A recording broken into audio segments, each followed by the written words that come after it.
Her son called her and said, "Mom, I don't want to see you tonight." 20 minutes later, he was sitting in her room, holding hands, no talking, no phone, only their breath.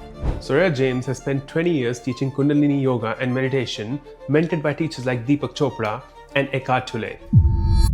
So in our podcast today, I asked her the 5 questions that I know you would be asking her. The first one: why do I feel lonely on a day that I've been talking to people throughout the day? There's a lot of loneliness, there's a lot of isolation, there's a lot of, connection with a screen, connection with technology as opposed to human connection. 2, I keep chasing things, but the gaps don't fill. What am I really after? And underneath everything, it's a craving for love and connection. 3, why do I go quiet when I need someone the most? We tend to hide when we're feeling upset or low. And number 4, sitting alone feels unbearable. Is it just me? Within about the first 3 hours, I was like, why am I doing this? Oh my God, I can't leave. The 5th one, I don't have an hour every day for this kind of stuff. Is there something that works under a minute? So it supports anxiety, it supports racing thoughts, it supports negative mind. 1 minute. If you stay on till the end of the podcast, you'll get the answers to all of these 5 questions, and you'll get a tool for yourself that you'll be able to practice starting tonight. And no, it won't take an hour of your time. It'll just take under a minute. Let's dive in. Overstimulated, disconnected, and constantly searching for meaning and validation. That's what has happened to all of us in this day and age. But when that stops working and that outer achievement stops working, and we start to lack that inner alignment, the disconnection overwhelms you. And today's conversation is about that inner wisdom, is about that emotional strength, the authenticity that you need to work with to be able to build a life that you can call successful. And today I have Soreya James, who's joining from New Zealand. How are you, Soreya? I am very, very well, and I'm very pleased to be here. Thank you for having me, Utkarsh. Absolutely. Looking forward to this conversation. One thing I always wonder, Soreya, is that, and I was watching something on TV yesterday, which is kind of bringing this question back to me. And you've seen humans at different extremes, and I'm sure that as I have, you would have been at extremes as well in life. What do you think people are actually craving for from this life? I feel like we're craving connection. That there's a lot of loneliness, there's a lot of isolation, there's a lot of, connection with a screen, connection with, technology as opposed to human connection. And I also feel like a lot of people don't actually realize that that's what they are craving. So they're reaching for these other substances or things to stimulate them. But then you put 2 humans together and have a conversation, have a hug, and then the heart sort of comes into a different beat, and there's a smile and there's a joy that maybe some of us have forgotten. I know that for myself. So underneath everything, it's a craving for love and connection. Yeah. Yeah. What's deeply moving there is that I think what you said, that we don't even realize that we're craving that because we've forgotten that deep feeling of holding someone's hand and walking in the park. We've forgotten that hugging that friend that you've met after a few weeks because you feel that you're connected on Facebook and LinkedIn and this and that. You feel connected, but are you really connected? Yeah, exactly. I had that with my son the other day. He was going through something and he was like, "Mum, I just don't want to see you. I just don't want to see you." And I knew underneath his suffering that what he needed was a mother's hug and a mother's heart. So I turned up at his house. And the moment he saw me, he was 21, but the moment he saw me, he kind of just fell into my arms, and I just held him and breathed slow and deep and trained our hearts coherence together. And then we spent the afternoon together, and he felt so much better, so much lighter after having that human connection because he'd naturally wanted to isolate himself. And I think that's many of what we do. We tend to hide when we're feeling upset or low or, whatever human nature brings us in our emotionality, rather than reaching out to someone and saying, "I actually need some support." I find that that's the hardest thing to do. And naturally people are there for us, mostly. True. Yeah, true. I think we also need the strength to just reach out, because that also is super important. Mm. Um, as I'm having this conversation with you, one of the questions that we start the podcast with is that if you were to now in this moment reach out to that 8-year-old Soreya, that 8-year-old little kid growing wherever you were, if that Soreya comes and meets you right now in that present self right now, what kind of a conversation, what dialogue would emerge between the two of you, the 8-year-old and the present Soreya? She's so sunshiny and bright. She's a little bright light, and she would feel possibly a little sad that I'm not experiencing that as an adult. She'd take my hand and she'd want to dance with me, and she'd want me to sing with her, and go and play on the beach and just experience the joy that she was naturally. She'd ask me to play, be playful and light and childlike. She'd let me know that, you've grown up too much, and there's this childlike innocence that is always inside of you. Like, she'd remind me that she's inside of me and that I need to listen to her a little bit more, maybe a lot more. Not take life so seriously. Yeah. What happens to us? What happens during these years of adulting, and what happened maybe, because we're reflecting for you in this moment, what happened for you that sunshiny Soreya was lost somewhere? Just the natural life of conditioning, like being, I think a lot of people talk about being conditioned by their parents, but there's this vast array of people that we are growing up with.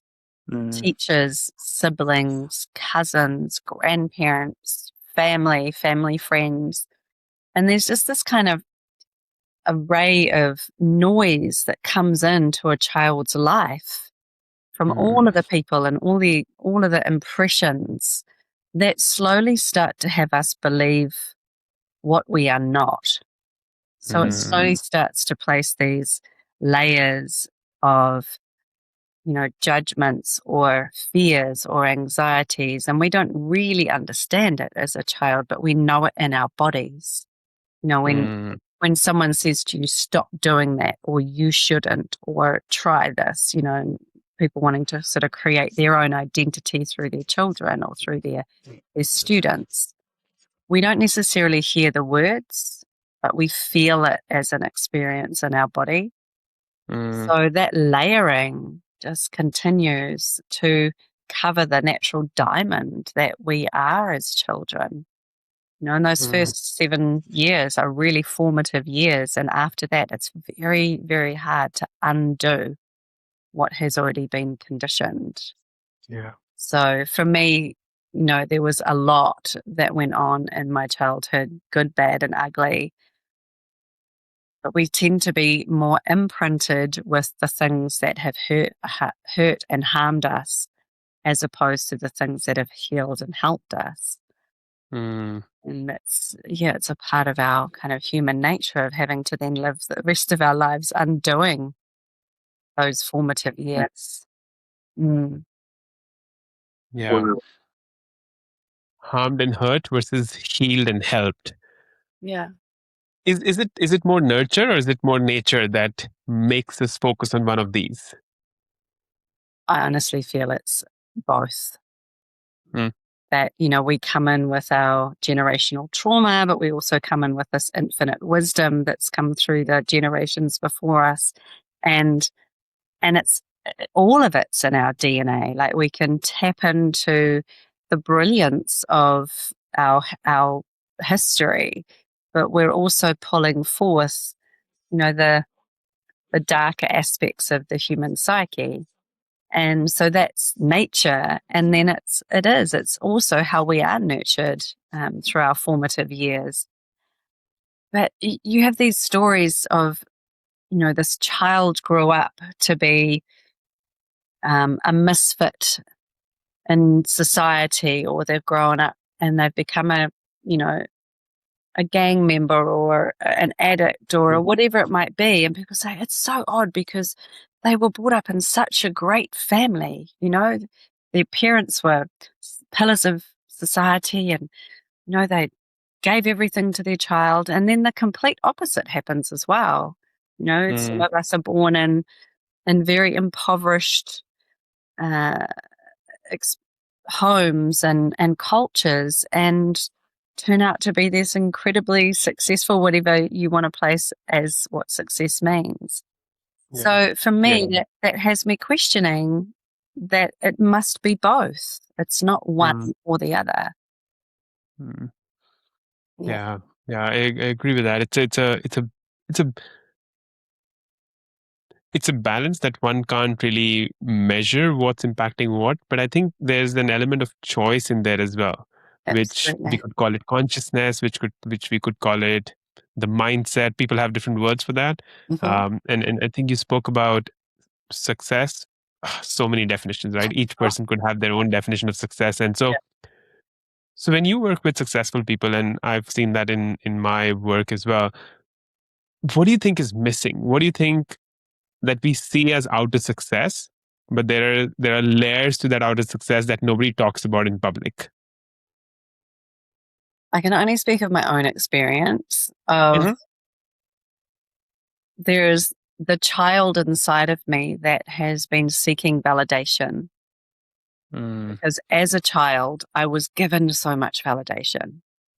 If you think about little kids, it's like, oh my gosh, she's so cute, or look at how he's doing this. And we get so much attention given to us that quite naturally we are formed to be validated, to have that attention. And so as we grow up, it's like we're constantly seeking that. And people seek it in so many different forms. So I feel like when we're reaching for that success, and whatever that may be, a successful relationship, a successful career, a successful bank, the bank account, the fundamental driver of that is seeking validation from external sources. And then what actually imposes upon that or obstructs that are those, I don't know, you could call it your sabotaging mechanisms, or the that deep knowing, or the deep unknown inside of us that is not necessarily believing that we deserve or that we're worthy, or we might get the thing and then not know how to hold on to it because we don't have the capacity. We haven't been conditioned or taught how to actually nurture and hold on to the very thing that we deem as success. And I do believe that that's why, if you look across humanity as a whole, there's so much diversity in what success is. People will say to me that from the outside, I have a successful life, but there's still a part of me going, yes, but I haven't reached this. I haven't got that. And then people will say, but you've got the thing that I want.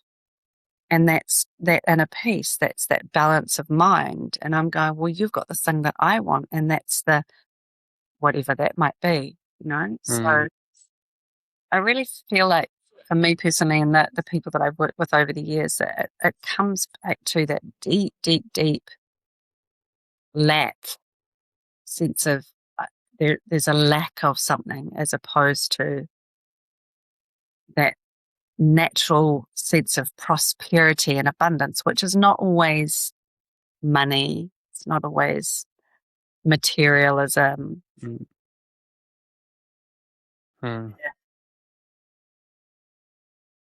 So fascinating. I love the idea of how that almost as we grow up, there's a lot of validation, and how that need for validation continues to impact us throughout then our journeys. I've had people who have coached Soreya, where till a certain point, when they're, say, in college doing the degree, there's always a goalpost that you're walking towards. And so life feels like, oh, once I achieve that, done. Once I achieve that, done. But then once you get into like this other phase of life where now you got to do the thing every day, you got to wake up every day and go to work, or find work or do something meaningful to create enough of an outcome to hit your financial Mm, needs and all of mm, that, and take care of kids and families and all of that, then there's no end goal, right? So yeah. you'll have to keep pursuing that, and through all of that you'll be challenged, because there'll be a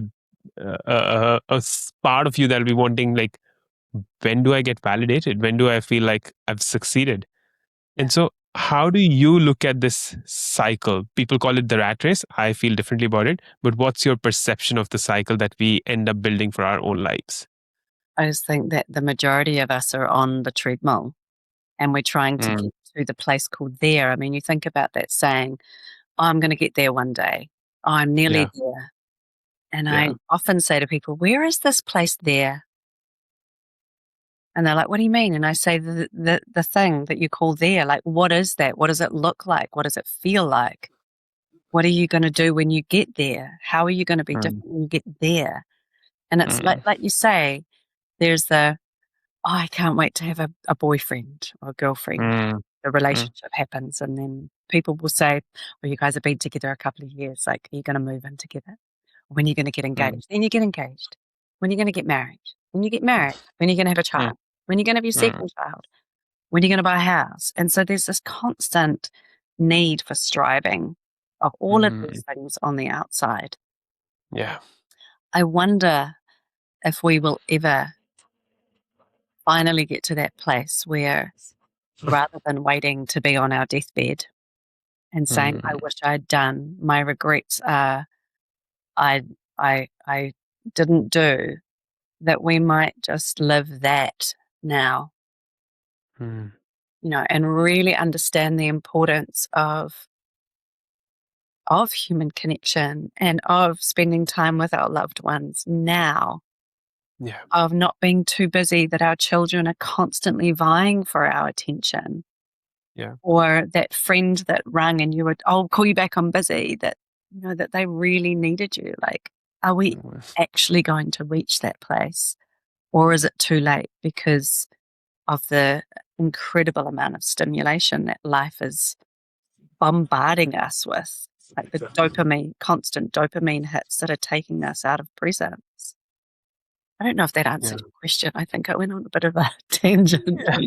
It gives us more questions to reflect upon and ponder upon through the podcast. I was at a concert at the Rod Laver Arena on Saturday last week, and there was this Indian artist who had come there. He's very philosophical about his music and all of that, Mm, and he started the concert with this reflection that as we're sitting there, all of us maybe in their 25s and 30s and 40s and 50s, that's the age group the podcast also caters to. We would reflect back to our school days. We will reflect back to our uni days and think, wow, those are amazing days. We got to hang out with friends. We did not have like $100,000 in the pocket, but we had joy. We had mm, freedom. We had connection. And we reflect on those days, and those very normal days feel extraordinary right now in that introspection. yeah. And what he said was, then what's stopping you for calling this moment, this exact moment when you're alive, which in a few years from now you'll call extraordinary?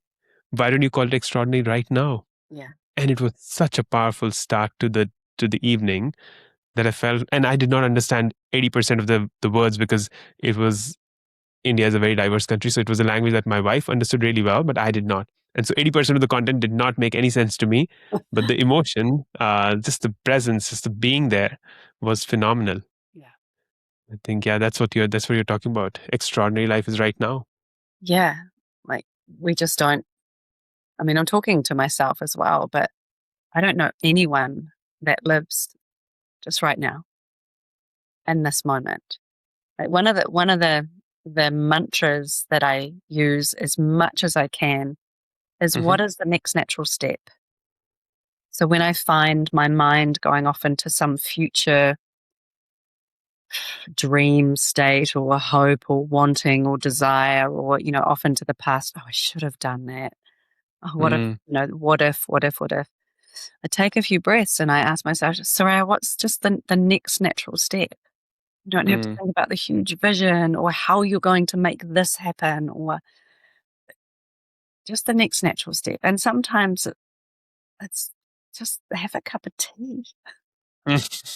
Go and sit in the sun for 2 minutes. Yeah. Take 3 Yeah. breaths. It's really simple. And humanity has complicated things so much. And some of it works. I mean, some of, the most recent technology is like, wow. But man, life is so complicated for so many people now. That we really have forgotten the essence and the true nature of who we are, and it's to be here now. And it's a teaching for me every day. Yeah. Mm. Yeah. It's just so fascinating, right? And you could have someone who's in our audience is between 25 and 45, someone who's 26 years old right now listening to us 18 minutes into the conversation. They're like, let me switch to some other podcast or something else, because these two talking here about some inner fluff is not ambitious enough. Yeah. And yeah. So how do we balance that? Because there's a constant need for striving and of becoming better and of moving to that next stage and getting to that next path, whatever that looks like. And so you want to be ambitious in life, but it's almost like you also want to be content with what you have right now. So where is the balance, Soreya? I just feel if we learn to follow our joy and to follow the life force, the natural life force that sits inside of each and every one of us, then we're going to be lit up by our purpose, by what it is that we're striving for or what we want to do in life. Like everyone has to have something that brings them alive. And there's a lot of people that are compromising what is true for them. So I'm not saying sit around and meditate and live in the now and drink masala chai tea, whatever you love, and just be absolute sun. Yeah, just get the sun. You don't have to work. Don't attend that Zoom call. It's not realistic. What I'm saying is the mind will naturally create neuroses and stressors that create that lack. I need to have that thing or do that thing because I don't have it and I'm not happy. As opposed to, I'm going to create this incredible multi-million-dollar business through serving humanity or through working in the tech world or through creating, whatever it might be, because this brings me alive. This brings me joy. This is my creative consciousness and creative energy that's coming to life and doing something that's meaningful for me. Yeah. So it's a balance of not going for the thing because it looks good, because it's going to get you millions of followers. Like, okay, if that brings you joy, so be it. But it's balancing out the I guess, the way I'm thinking, the way it's sort of coming out now, it's like that negative positive aspect of the human psyche. Am I doing this to bring me to light myself up and it be all self-centered? Or am I doing this because it's very honest and it's very true and it's supportive and it's making me feel whatever it makes you feel that then is helping you to connect outwardly? Yeah. I think it needs a lot of inner work. It needs a lot of inner work to be able to do all of that. Because I was thinking about this, and as I was telling you before we started recording, this has been one of those weeks where like my mind is running a lot and I'm physically not tired, but I'm mentally starting to feel like I need a deep breath. And so I think when that happens, and I was reflecting, even comparison starts to, it is a thief of joy. And yes, you compare yourself to someone who's higher. But I was figuring out, Soreya, that even comparing myself to myself from a few weeks ago is making me feel tired because maybe I'm reflecting on things that are negative. And why I'm bringing that up right now is that to that 26-year-old listening to us, if you were to give them a mental model of what they can start to do right now, that'll help them stay grounded, work in their inner self, but also stay very ambitious. What would that one thing be? I like to use, and my son likes this one as well, and he's in his early 20s, is very simple. Is that a useful thought? Mm, Is this a useful thought? Or is this a useless thought? Because the mind's always going to go. Like, we can't actually quiet it, really. It's not that easy. So as the thought arises, is this useful? Is this useless? Or is this not useful? And it's as simple yeah. as like, is this podcast going to be useful for some people? Sure. For others, no. Yeah. I mean, this particular one, this conversation, Yeah. is having a shower every day, is, feeding yourself healthy food. That's useful. These thoughts of what I need to do to support myself useful. It's a really simple one, and it actually works quite well. Mm, And say, oh, I love that. that's not a useful thought. So you can kind of Yeah. throw it in the bucket, if you like. Yeah. And then the next thought will come through. And generally they start balancing themselves out. Yeah. Yeah. That's a really simple tool. I like that. And what you said, I think is very apt, that the thoughts are not going to stop. Even while you're in meditation, the thoughts are going to come and go based on how they want to be in their state. But yeah, this is a good question to ask. Is this a useful thought? And if not, move on. Yeah. And you can acknowledge it as well. So, Yeah. you don't have to be in meditation. You can be just busy in your life. Oh, that's a useful thought. Mm, Thank you. And then the mind does this interesting thing where it goes, oh, I'm being acknowledged. I'm going to give another one. mm. It's a useful I thought. like that. Oh, thank you. And the mind's like a small child. Mm, So when we give it praise, it gives you more to be praised. But when we judge the mind and bring shame and guilt and judgment on top of already judging, the mind just it feeds off that. mm. So it's a really good practice to start watching your thoughts and go, oh, that one's useful. Thank you. And you thank it.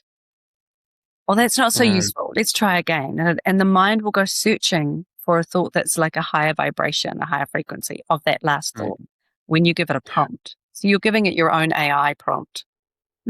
I like that. I like you're prompting your human intelligence, your HI, Your infinite. to think about and to.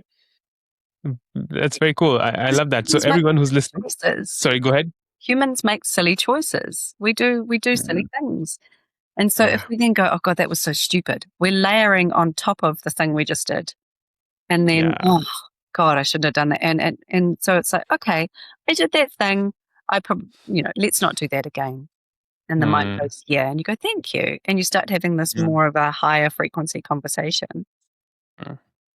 How could we do that differently next time? Let's create something really amazing. And the mind's like, oh, yeah, okay. Yeah. Yeah. It starts to feel lighter, right? Because you're signaling the mind for the right things. Yeah. Yeah. Absolutely. I also feel concerned about the overwhelmed amount of noise that comes to us. Sorry. And so that makes me question, are we becoming a generation that's really emotionally overwhelmed, or are we emotionally disconnected? I think both. If I look at my son, his girlfriend, his group of friends, the younger generation, like the stimulation is overbearing. It's not just overwhelming, but it's overbearing. And the speed at which it's coming towards the human mind. Now, I do believe that the younger, as the generations come through, that your brains are wired a little differently to ours, to our parents, to our grandparents. I do believe that to be true, and I've had teachers that have told me that as well.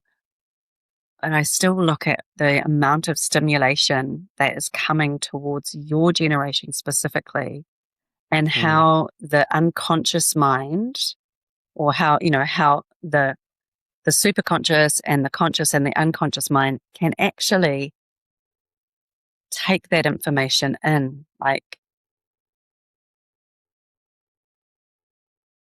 I don't feel that our human brain is wired right now to be able to take it in at the pace that it's coming in. And that's why we've got mental health and the state that it's in at the moment globally. We've got, the amount of suicides that happen to young people, the amount of addiction that's taking place. And I mean, there's the equal and opposite of that too.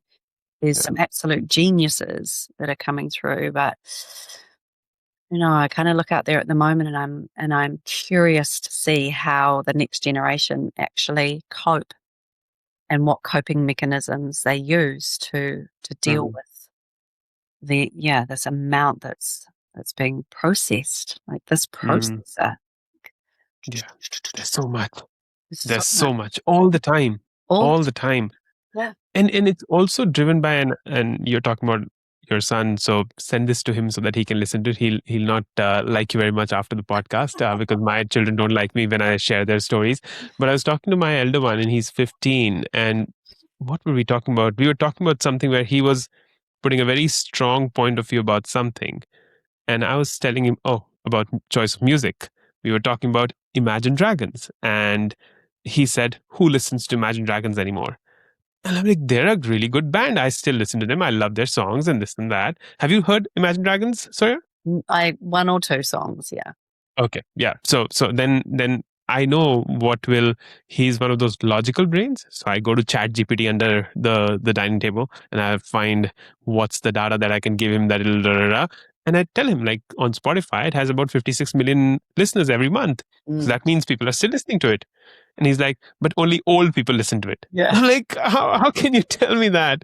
And what I'm trying to say is that these algorithms have started to control what they're choosing to say and do. Yeah. Is that I think it's just becoming harder and harder for that new generation to have a different perspective. And I'm no different. How are you seeing that play out? Well, it's also that they're not using their own intelligence so much. I remember my son saying when he was at school, he was like, why do I need to go to school, Mum? I've got Google. I don't need a calculator. I can just go in and use my phone. I don't need to learn how to write. I'm on a computer. And I thought, that's the truth, True. So True. My sense is that their natural intelligence is actually being dumbed down because they're not having to think for themselves. They're constantly going to ChatGPT or whatever AI, Google search or whatever to find the information. And are they using their intuition? Is that intuitive to go and then ask something else? I don't necessarily agree with the antiquated schooling system at all, but it's also very unsupportive for our kids around, social behavior. Like you go anywhere and everyone's just sitting on their phone these days. Like they're not talking, their social skills, therefore it's creating isolation, disconnection. And in terms of algorithms, it's like it almost feels to me like it is absolutely creating the truth based on what something else is. There's thinking for themselves. But Mum, such and such says, and I'm like, but what do you think about it? Yeah, what doesn't matter? It absolutely matters. Fascinating. This is an ever evolving relationship that human beings have with technology now because it's so pervasive, and I think it will need a lot of awareness for all of us, all 8.8 billion of us, to really pause and ask again, as you said, right? When you ask, is this a useful thought or a useless thought? You can ask, is this a useless technology or a useful technology? Yeah. Am I using it in the right way or not? I think, that might help us. But I think it's the pause that's lacking, right? People are not pausing enough to ask these questions. Yeah, no, we're not. We're absolutely being controlled by the machines, like literally the pharmaceutical machine, the medical machine, the technological machine, like, the Matrix. Gosh, watch that movie again. I've watched it a couple of times in my, more mature years, and I'm like, oh my God, there's so many movies out there that have given us the insight. But here we are Mm. watching technology to gain insight as opposed to. Yeah, true. I Is, think there's also a very tough relationship with silence. What's your perspective on just the relationship we can have with silence? well, obviously, it's not very silent inside of this space, but to spend time in silence, like with the phone off or away, with the computer down, with no television on, and just be in nature. Yeah. Nature is our teacher. Like when you sit Yeah. on the beach or on a mountain or walk by a stream, she teaches us. So it doesn't necessarily mean that you have to sit down and close your eyes and meditate. I mean, the noise of the mind has a field day when we do that. But to Yeah. spend, I spend hours and hours and hours in silence throughout a day. To spend 5 minutes, 10 minutes, just with no stimulation, to give the mind an opportunity to take a breath. There's not many people doing that these days. We're just moving from one thing to the next. Yeah. I go on silent retreat once or twice a year for 10 days and without any stimulation. I mean, you're not even allowed to look in the eyes of someone else, or when you're eating, you've got a little pod and you're eating very quietly and very slowly, and then you meditate for 14 hours a day. Like, that's extreme, right, for most people. I love it. I can't wait to get there and sit in my little 1 by 2 meter black pod and just who was myself, which is confronting.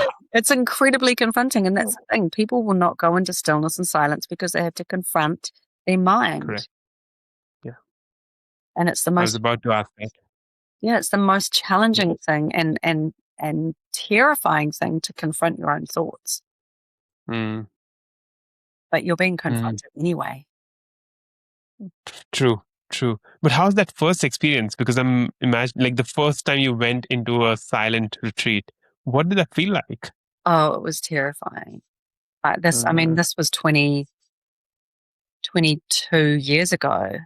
And Wow. I was so excited. I was like, oh my God, I'm going to go and do this 10-day Vipassana retreat. And within about the first 3 hours, I was like, why have I done this? Oh my God, I can't leave. I got dropped off because I was so confronted by my own demons that had been, ignored for the first 30 years of my life, that it was scary. Like, it almost felt like there was, like, insanity was happening. But because the teachings are so thorough and pure, after those first couple of days, I was dropping in more and more. I recognized that the only way through is through. Nothing was actually going to happen. It was just my mind. Yeah. And on about day 6, I went into complete stillness, very little thought. Started to realize that I'm not this body. I'm not this mind. I actually connected with that sense of feeling like I am one with everything. And then there was a craving of wanting that. And then that takes it away. So this kind of loop happens. But the sense of belonging to everything and the sense of stillness and balance and harmony that I experienced, I was young then. I was in my mid-20s when I did my first 10-day silent retreat. It was this, it became a longing. Like, I know I can't have this in the world. I can have moments of it, but I've got to live and be a part of, the machine that just does what it is. But I can take respite for 10, 20 days a year and remind myself this is available to me. And it maintains my sanity to do these things. And then as I come into my daily life, I have moments of stillness and silence, which, helps to keep that in balance.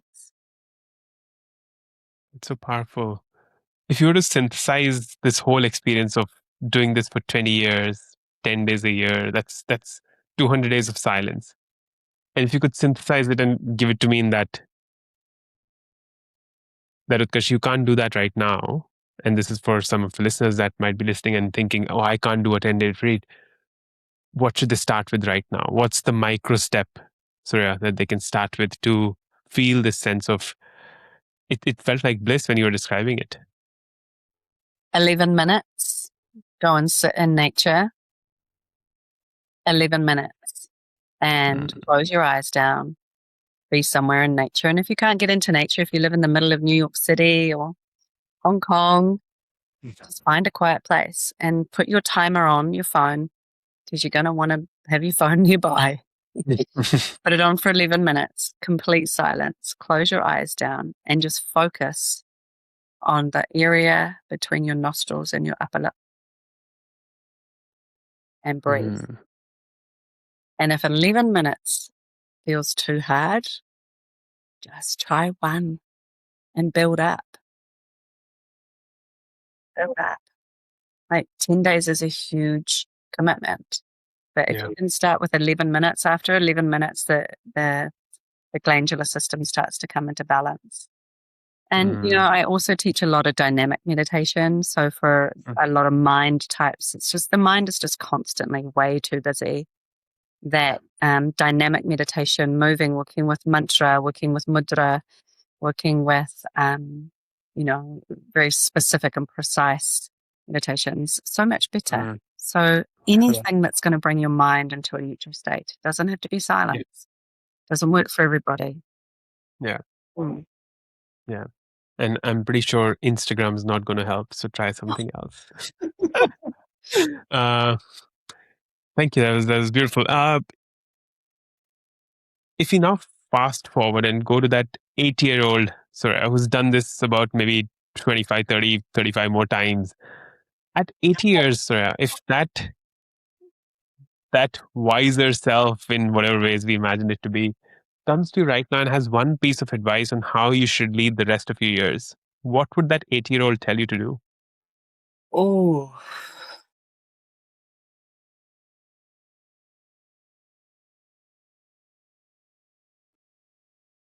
she is not necessarily saying what she wants me to do. She's saying thank you. She's saying thank you for listening and thank you for helping so many people. And thank you for being a good human. And that there's not much else left to do other than just to relax now. And thank you for bringing her a lot of vitality and love and connection. Yeah, so it's more that rather than a piece of advice. Yeah. Just gratitude. Gratitude, not more, just gratitude. I don't know why I feel, so would you be open to a 1-minute meditation right now? Absolutely. Okay, let me do this. Let me just recap the conversation for the audience, and then we'll get into a meditation, and then we'll end the episode with that. Okay, beautiful. So everyone who's listening, just be full of gratitude for that 80-year-old, for all that you did throughout your life. If you're going to start with silence, start with 1 minute. Go to 11. You don't have to do 10 days in one go. Remember that your mind is a child. It feeds on what you give it. And so give it the right prompts, just like you do to Claude or to ChatGPT. Ask yourself, is this a useful thought or is it a useless thought? And then make progress. Ask yourself, is what I'm doing right now bringing me joy? Because where you go towards joy, that's when the child inside of you finds more joy. And then that's where the success, the true definition of success start to be built. Stop this constant need for striving, of wanting more, because all that we're craving is connection. There's a lot of loneliness, and all we're craving is connection. To everyone who's listening, we're now going to a meditation. But if you enjoyed the episode, send it to someone who might love it too. If you're on YouTube, put something on the comments, because Soreya and I are wanting to hear from you. We'll put all the show notes, all the links to reach out to Soreya on the show notes. So feel free to reach out to her, and maybe you'll be in a meditation retreat with her in the next few weeks, months, and years. But for now, we'll get into a 1-minute meditation, and then we will close the conversation. Over to you, Soreya. So I'm going to invite you to bring all of your fingertips to touch the thumb, and then place all the fingertips and the thumb together, and just relax the elbows at the side and have your fingertips sitting in front of, or just at the upper heart. Yeah. And then close the eyes down, and just for 1 minute, we're going to take a breath in through the pursed lips, as if you're sipping an air through a straw.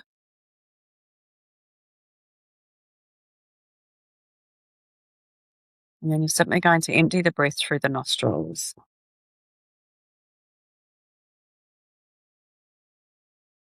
And again, sipping the air through the rounded mouth, like sipping through a straw.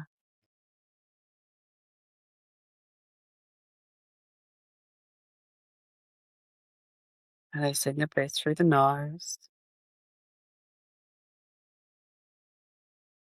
And continuing this, I'm going to count for another 45 seconds.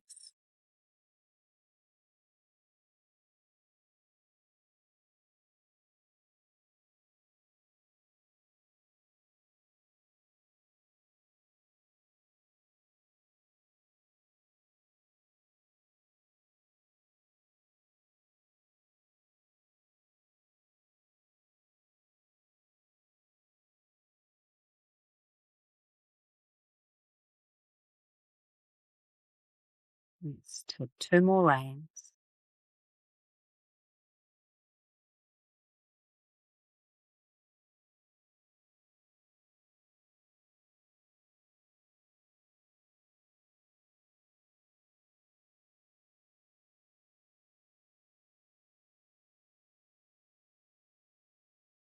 And on your next inhale through the pursed lips, you're going to suspend and hold the breath. Just place the tongue to the roof of the mouth. Hold it here, creating a gentle pressure. And then exhale, release the hands down onto the lap or onto the knees. Just notice how you feel.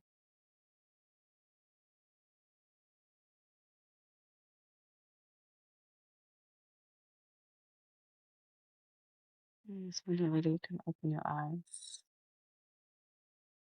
That's a 1-minute breath called a cooling and calming breath that just brings the mind into a really beautiful, calm, neutral space. 1 minute. So it supports anxiety, it supports racing thoughts, it supports negative mind. 1 minute. 1 minute. That's all it takes to change your life. Let this be your 1 minute. This is Utkarsh and Soreya signing off. Thank you so much.